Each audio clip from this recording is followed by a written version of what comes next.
नमस्कार दोस्तों, आपका ए बी टेक्निकल क्लासेज जय सर के परिवार की ओर से हार्दिक स्वागत है। तो दोस्तों, हम आज शुरू कर रहे हैं इलेक्ट्रीशियन थ्योरी के अंदर कुछ महत्वपूर्ण नियम, जिसके अंदर हम जो इलेक्ट्रीशियन थ्योरी के महत्वपूर्ण नियम हैं उनके बारे में अध्ययन करेंगे।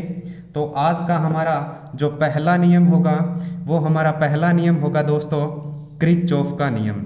किसका नियम होगा दोस्तों? किरचॉफ का नियम। तो दोस्तों, हम आज पढ़ेंगे किरचॉफ का नियम। तो किरचॉफ का नियम, सबसे पहले किरचॉफ के नियम की ओर देखा जाए तो इसका हम यूज देखेंगे, यानी कि किरचॉफ के नियम का प्रयोग कहाँ किया जाता है। तो किरचॉफ के नियम का प्रयोग है दोस्तों जो कि जटिल वैद्युत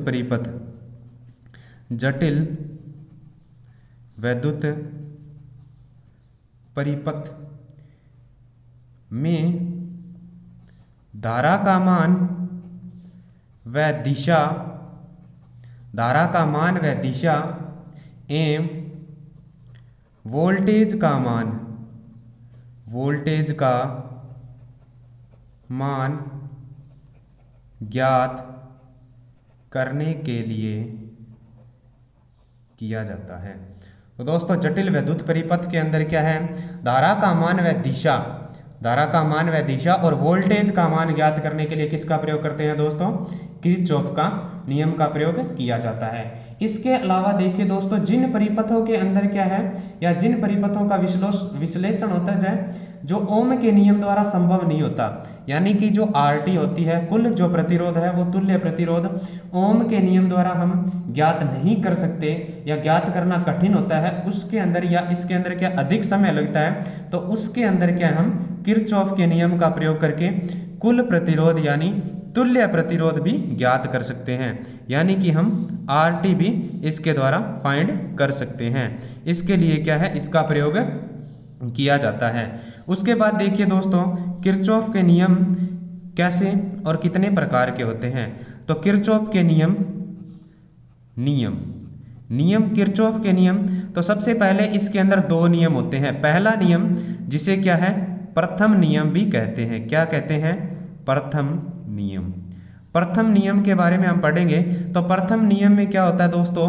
प्रथम नियम को दोस्तों KCL यानी KCL मतलब किरचॉफ का धारा नियम, इसे क्या कहते हैं? धारा नियम। इसे धारा नियम भी कहा जाता है, किरचॉफ का धारा नियम। तो धारा नियम के अंदर क्या होता है, धारा नियम को हम देखेंगे। तो धारा नियम में क्या होता है दोस्तों, इसकी परिभाषा देखा जाए तो धारा नियम में क्या कहा था कि किसी बंद डीसी परिपथ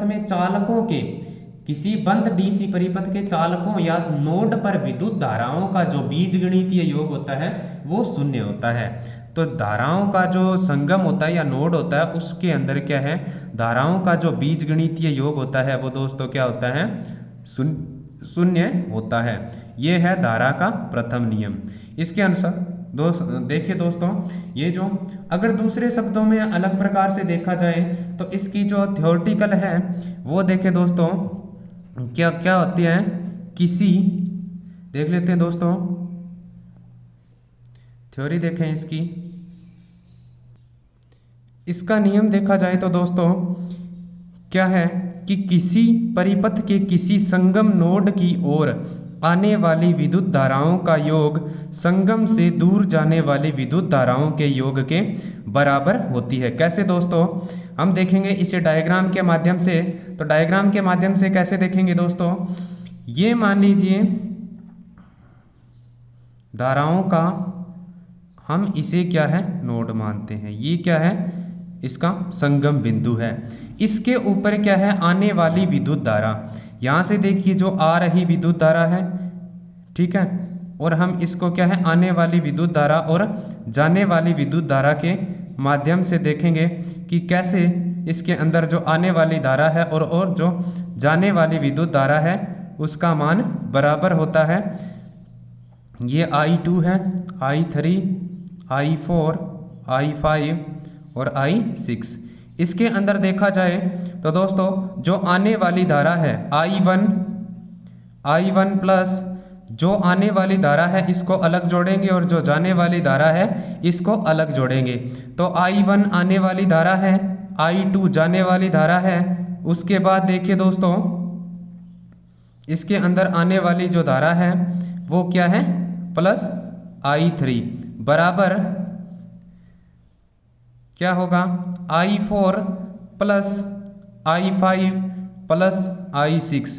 इसके अंदर ये जो आने वाली धारा है और ये जो जाने वाली धारा है इनका जो बीजगणितीय योग होगा वो क्या होगा 0 होगा दोस्तों। इसी प्रकार देखिए दोस्तों इसके प्रयोग के अंदर इसके अंदर नियम जो लागू होते हैं इसके अंदर हम देखेंगे कि यह जो नियम है जो महत्वपूर्ण तथ्य हैं इसके, यह नियम क्या है हाई फ्रीक्वेंसी पर लागू नहीं होते। ये क्या है हाई फ्रीक्वेंसी पर लागू नहीं होते, एक तथ्य है ये। उसके बाद दूसरी बात जो केसीएल का नियम है यह तभी लागू होता है जब क्या है जब विद्युत चार्ज का मान स्थिर रहे। क्या रहे स्थिर रहे। जब विद्युत चार्ज का मान स्थिर होता है तभी यह नियम लागू होता है। ठीक है दोस्तों। तो उसके अलावा इसके अंदर एक और जो महत्वपूर्ण बात है जो याद रखने वाली है वो है कि जो केसीएल का नियम है, क्वेश्चन पूछा जाता है दोस्तों कि केसीएल का जो नियम है वो आवेश संरक्षण पर आधारित होता है। किस पर आधारित होता है आवेश संरक्षण पर आधारित होता है। ये बातें दोस्तों याद रखें, आपके लिए काफ़ी महत्वपूर्ण साबित होगी। दोस्तों कंपटीशन एग्जाम में ऐसे क्वेश्चन पूछा जाता है कि जो केसीएल का नियम है या जो किरचॉफ का प्रथम नियम है वो किस पर आधारित होता है। ऑप्शन में दे सकता है दोस्तों, जो भी दे तो आपको क्या करना है ये किस पर आधारित होता है आवेश संरक्षण पर आधारित होता है। उसके अलावा देखिए दोस्तों इसके अंदर ये भी हो सकता है कि हाई फ्रीक्वेंसी, यहाँ पे लिखना है दोस्तों हाई फ्रीक्वेंसी। हाई फ्रीक्वेंसी पर क्या है ये जो केसीएल का नियम है ये लागू नहीं होता। अब देखेंगे दोस्तों हम किरचॉफ का दूसरा नियम। तो दोस्तों प्रथम नियम आप देखें, इसके हिसाब से आप इसके द्वारा जो जटिल परिपथ हैं उसके अंदर धारा का मान तुल्य प्रतिरोध ज्ञात कर सकते हैं। धारा का नियम है तो धारा ज्ञात होगी।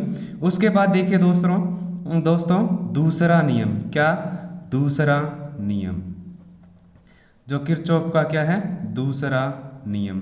किरचॉफ का जो दूसरा नियम है दोस्तों इसे KVL भी कहा जाता है। क्या कहा जाता है दोस्तों KVL। KVL का मतलब क्या होता है वोल्टेज नियम। क्या वोल्टेज नियम।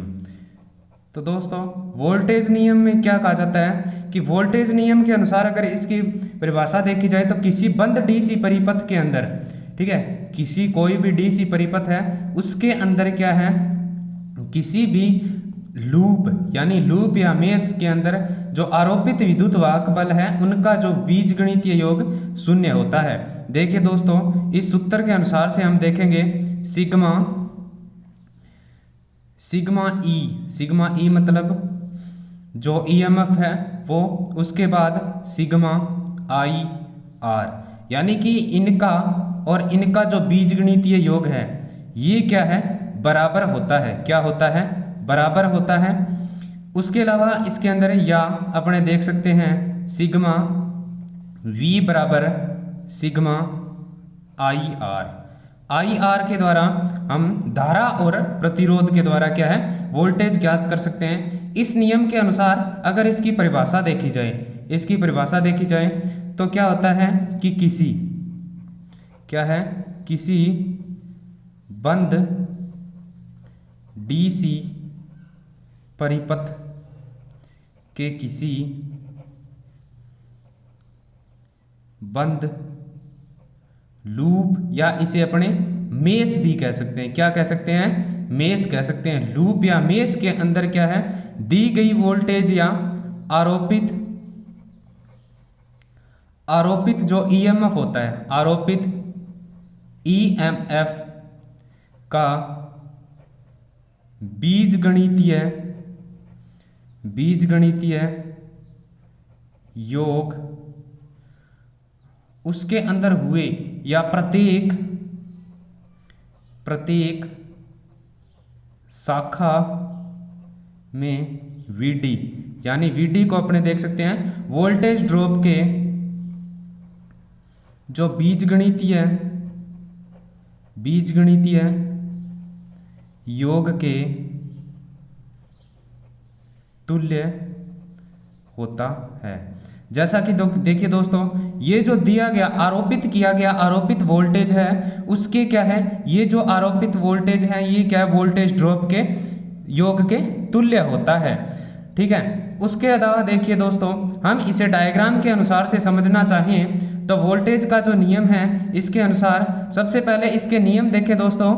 अगर आप इसे किसी भी बैटरी के साथ जोड़ रहे हैं, किसके साथ, देखिए दोस्तों इस प्रकार बैटरी के साथ जोड़ रहे हैं, बैटरी का प्लस सिरा है और इसका माइनस सिरा। उसके बाद देखिए प्रतिरोध के साथ जोड़ रहे हैं, ये प्रतिरोध का प्लस सिरा और ये माइनस सिरा। उसके बाद इसे संधारित्र के साथ जोड़ रहे हैं तो प्लस सिरा और माइनस सिरा। इसी प्रकार किसी भी इसे अवयव कंपोनेंट से जोड़ रहे हैं तो इसके अंदर क्या है, जो प्लस के साथ अगर जोड़ेंगे तो वो मान होगा वो क्या है, जुड़ेगा। ठीक है, प्लस का मान क्या होगा, जुड़ेगा। मैं इसी नियम के अनुसार करता हूं, आप भी इसी नियम के अनुसार कर सकते हैं। उसके अलावा देखिए दोस्तों, डायग्राम के अनुसार से देखा जाए तो जो प्रतिरोध है, इस प्रतिरोध को इस प्रकार, उसके बाद दूसरा प्रतिरोध इस प्रकार आप जोड़ें। उसके बाद यहाँ पे क्या है, जो वोल्टेज है उसको स्रोत को लगाएं। उसके बाद यहाँ पे इस प्रकार वोल्टेज स्रोत को लगाएं और यहाँ पे क्या है, एक प्रतिरोध और जोड़ दें। इस वोल्टेज प्रतिरोध को जोड़ें और इसके साथ जोड़ दें दोस्तों। ठीक है, यहाँ पे इस प्रकार इसको जोड़ सकते हैं। यहाँ पे जोड़े तो इस नियम के अनुसार अगर देखा जाए तो उसके अंदर क्या है, इसको V1, V2, V3, V4 और V5 प्लस माइनस, तो इसका जो लूप है वो इस प्रकार चलेगा। ठीक है दोस्तों, यहाँ से चलेगा तो इसके अंदर सबसे पहले देखिए दोस्तों, V1 प्लस V4 ये क्या है, दी गई वोल्टेज है। ये क्या है, इसके द्वारा ये स्रोत लगाया है तो इसके द्वारा दी गई वोल्टेज, यानी कि जो आरोपित वोल्टेज है कौन कौन सी है, V1 है और V4 है, बराबर क्या होगी, V2 plus V3 plus V5। ये क्या है, इन दोनों का जो बीजगणितीय योग होगा वो क्या होगा, बराबर क्या होगा, सिग्मा E बराबर क्या होगा, सिग्मा IR। ये क्या होगा, बराबर इनका जो बीजगणितीय योग होगा ये तुल्य होगा। क्या होगा, तुल्य होगा, यानी समान होगा। तो दोस्तों इसी प्रकार आप क्या है, दूसरे नियम को भी समझें। उम्मीद है आपको ये नियम समझ में आया होगा। इसके अलावा देखिए दोस्तों, इसके महत्वपूर्ण तथ्य देख लेते हैं। तो इसके अंदर जो पहला है, इसके अंदर कि यह जो दूसरा नियम है वोल्टेज का, वो क्या होता है, जो दूसरा नियम है ये ऊर्जा संरक्षण पर आधारित है। किस पर आधारित है, ऊर्जा संरक्षण पर। यह नियम है जो ऊर्जा संरक्षण पर आधारित है। उसके अलावा देखिए दोस्तों, दूसरा यह नियम यह माना जाता है कि इसके अंदर क्या है, इस नियम में जो दूसरा नियम है, इस नियम में चुंबकीय चेंज नहीं होता या चुंबकीय बदल नहीं होता। इस नियम के अंदर चुंबकीय बदल नहीं होता। इस प्रकार से हम इस नियम को देख सकते हैं। दोस्तों अगर आप यह क्लास पहली बार देख रहे हैं या इस चैनल पर पहली बार विजिट कर रहे हैं तो चैनल को सब्सक्राइब करें, वीडियो को लाइक करें और कैसी लगी आपको आज की क्लास हमें कमेंट के अनुसार से बताएं। धन्यवाद दोस्तों, मिलते हैं अगले नियम के साथ। तब तक के लिए जय हिंद, जय भारत।